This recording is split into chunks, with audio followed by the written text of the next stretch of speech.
राम को दिखाया जाता है कि उन्होंने जन्म नहीं लिया, प्रकट हुए थे। लेकिन वास्तविक इस संसार पर जो भी प्राणी आता है तो वो वास्तविक संसारिक नियमों से बंधा हुआ होता है।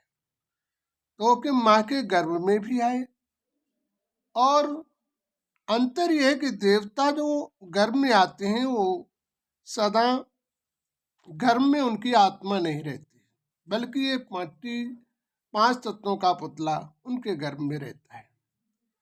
और वो जब जन्म लेते हैं तो माँ को ये पता नहीं चलता है कि जन्म कब हुआ।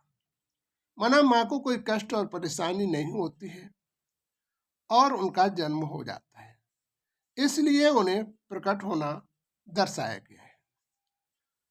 वैसे बच्चे का जन्म होता है तो माँ को कष्ट और परेशानियां हुआ करती हैं, तब कहीं उसका जन्म होता है, इसलिए उनके लिए प्रकट का शब्द प्रयोग किया गया है।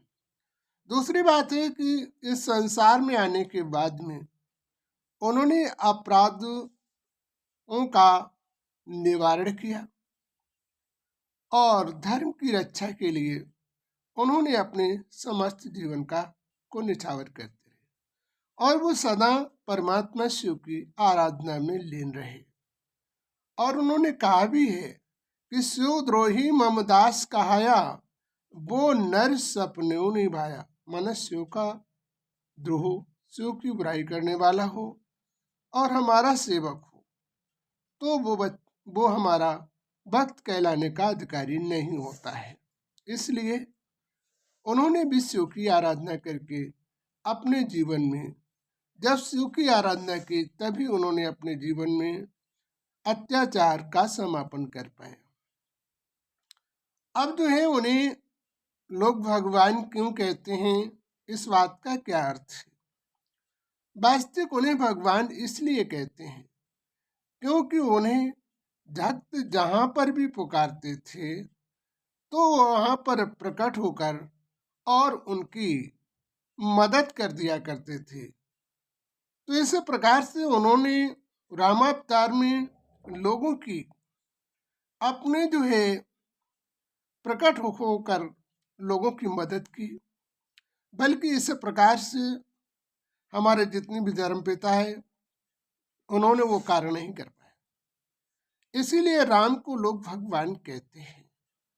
वो प्रकट होकर हर प्राणी की वहीं पे मदद करते थे और उनका कार्य पूरा करते थे। बल्कि राजा होने से और राज्य अनुसार से प्रजा का पालन करने से उन्हें भगवान नहीं कहा गया। राजा होने का नाता उन्होंने मर्यादा युक्त कार्य किया, अपनी मर्यादाओं का पालन किया और जहाँ तक उन्होंने अपने जीवन में इस समाज को और इस संसार को खुश करने के पूरे प्रयास किए, संसार में स्वयं कष्ट सहकर और दूसरों के कष्ट का निवारण करना उन्होंने अपने जीवन का परम फर्ज समझा और इसी फर्ज के कारण आज मानव उन्हें याद करता है।